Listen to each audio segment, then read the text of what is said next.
Welcome to r/Pettyrevenge, where a divorcing husband instantly regrets his divorce.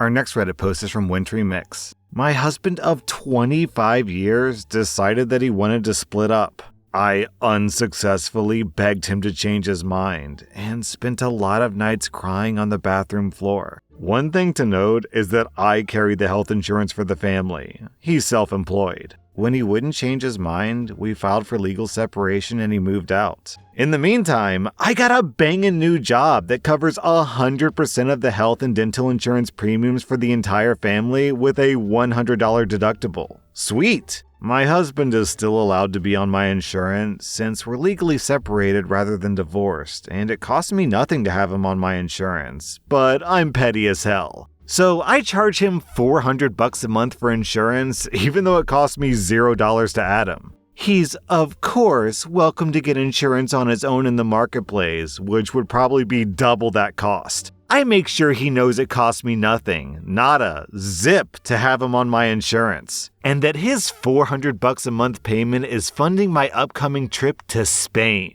If you have a legal separation, getting a divorce in my state is just a matter of filing a form and paying $60. If I did that, he couldn't be on my insurance anymore. So he's basically paying me $400 a month to not file for divorce after not wanting to be married to me anymore. I love it. OP, so I guess you could say that your petty revenge is causing him pain, but it's causing you Spain.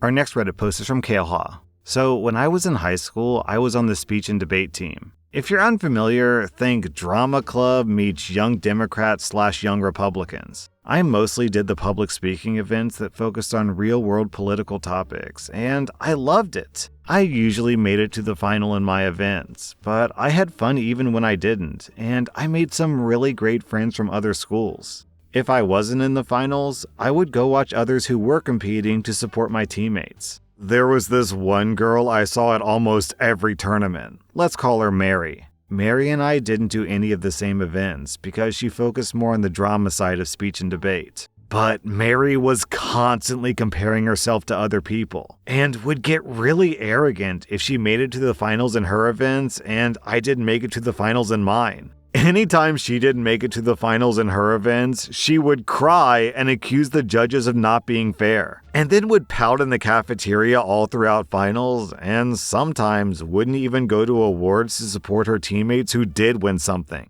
In conversations, she was also a big one-upper. You could never talk about anything fun or cool you did, because she's always done something cooler or more fun. If you've ever seen Glee, she was a real-life Rachel Berry. She and I are still friends on social media, although we haven't personally spoken very much since high school. I've watched her flaunt 2 different failed engagements, along with a slew of random jobs that never seem to work out for very long. I don't post much on social media, so she doesn't really know what's going on with my life. My long-term partner and I found out in early March that we're pregnant. We had been trying for a baby, and we didn't think that it would ever happen because we had been told by doctors that our chances of conceiving naturally were slim, so this baby means everything to us. Before we even got pregnant, we had agreed on a name for the baby if we were to have the boy that we both wanted. In high school, my grandmother told me that if she had ever had a son, this was the name that she was going to give him.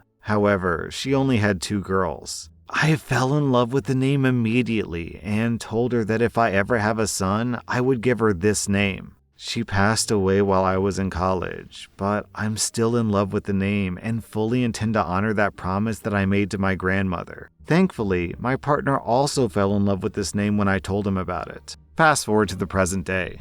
My partner and I were about 1 week away from finding out if we were having a boy or a girl. Then, one day on Instagram, I see a post from Mary announcing that she's pregnant with a boy. She's due 2 months before me. At this point, I hadn't announced my own pregnancy publicly yet, so Mary didn't know, but some of our mutual friends knew. One of them, who was really close to her, told me that she had shared her baby list name with her, and that the name my grandmother picked was on that list. Mary had specifically said that she remembered me talking about liking that name at a speech tournament in high school, and that name had stuck with her ever since, particularly because the name is shared by her favorite poet. She told our mutual friend that that name was her top choice, but her partner had a different preference, so they were still going back and forth about it. My partner and I recently found out that we were also having a boy, and we were going to use the name that we love regardless of what Mary names her baby, because what difference is it going to make? Especially because we don't even live in the same state, so these kids will probably never meet. It's also not a unique or rare name by any means, so to us, it feels silly to act like only one of us can use it. But this is where I got my small dose of petty revenge. After we learned the gender of the baby, we decided to go ahead and announce our pregnancy publicly. And since we already had his name picked out, we decided to include his name in the announcement. So Mary learned that I was also pregnant, having a boy, and using the name that I loved. I would be lying if I said that I hadn't thought about Mary's reaction when my partner and I made the decision to also announce the baby's name. Mary hasn't said anything to me about the baby or about our name choice, but apparently she's had a lot to say to our mutual friends. She said that if she can talk her partner into it, she still wants to use that name for her son. And since her baby will be born first, if I do end up using it for my son as well, then I'm just copying her. She's apparently become obsessed with trying to find out details about my pregnancy and my relationship with my partner since I don't post much on social media. She's been harassing our mutual friends asking about me, to the point where several of them are starting to cut ties with her because it's getting to be too much. Even her partner has reportedly told her that she's going overboard, and has apparently vetoed this name for their son because he thinks she's too weirdly fixated on it and me and wants her to stop stirring the pot. So I'm having a baby with the man of my dreams, getting to finally use the name my grandmother fell in love with decades ago, and as an added bonus, my friends from high school are finally seeing how weird Mary is for the way that she constantly tries to compete with different people. Our next Reddit post is from Significant Soft. My granddad used to own a piece of land next to a horse racetrack. Their land almost completely surrounded my granddad's land, except for him having access to a heavily trafficked public road. Their racetrack was laid out in such a way that their exercise track was placed north of my granddad's land, but their stadium was placed south of it. Way back when the racetrack was built, they asked my granddad if they could transport their horses across his land. There was already a maintenance road in place across my granddad's land, and since they only moved their horses, he didn't really mind because they also supported the local village. As a small thank you for this, the racetrack owners allowed my granddad and one guest to watch the races for free. Normally, watching a race only costs $5, not that much, but it allowed him to take me and all my cousins to watch the horses for free. Anyway, fast forward a couple of years, and my granddad passed away.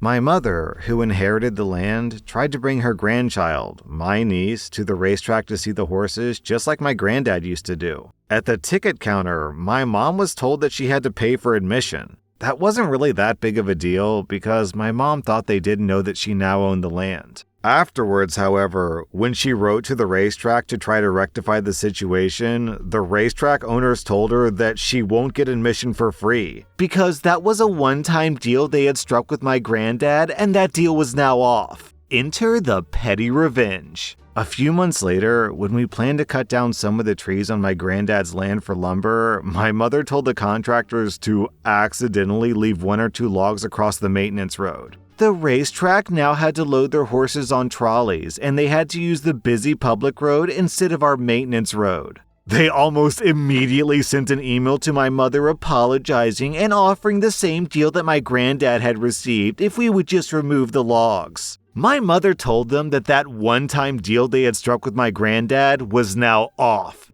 In the end, after some negotiating, we ended up with a deal where the racetrack owners now have to pay my mom around $400 a month in addition to her and her guests having free admission. Our next Reddit post is from Certain Scarcity. I used to work in the business office for a huge medical clinic. There was one girl who was the manager's secretary. She was really petite, very pretty, and a little Southern belle. She was the darling of the office, but she was a grunt bully. She made fun of everyone who was overweight, to their faces in front of everyone. I had just had my daughter, and she was relentless when I went to McDonald's for lunch one day. "You should have gotten a salad, for crying out loud, piggy." Because she was the prima donna in the office and the head of HR was her mom's BFF, nothing ever happened to her. Fast forward years later, I took my nephew to a birthday party this weekend. She was there with her 3 kids. Turns out that 5 marriages and 3 kids have not been good to her, and she's now pushing 300 pounds on a 5'3" frame. She looks huge! Those good looks of hers up and left a decade or 2 ago. She saw me and her jaw dropped. She said in the fakest voice and smile she could muster, "You look so pretty.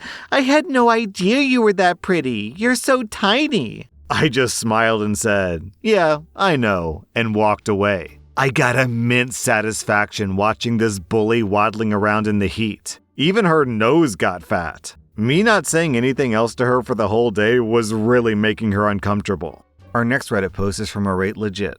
It's a long story, but I replaced my rose bushes in the front of my house. The front of my house, not my neighbor Karen's house, but my house. You know, the one that I own. Anyway, Karen comes over and knocks on my door and tells me that she doesn't like that I removed the rose bushes, and I told Karen that I don't care. She asked me to clarify what I said, and I said, "I don't give an F what you think." Shocked, she goes, "You can't speak to me like that." To which I said, "Well, I just did." And she goes, "Who do you work for?" Thinking quickly, I say, "Oh, I work for the local HVAC company as a sales manager." And she says, "Oh, that's nice." 2 days later, Karen comes over and tells me that I've never worked for the local HVAC company and that I'm lying. I smile and say, "Oh, I forgot. I just changed jobs. I work at a local digital ad agency." Karen goes off on her merry little way. 3 days later, Karen comes back and tells me that it's a crime to lie to her about where I work.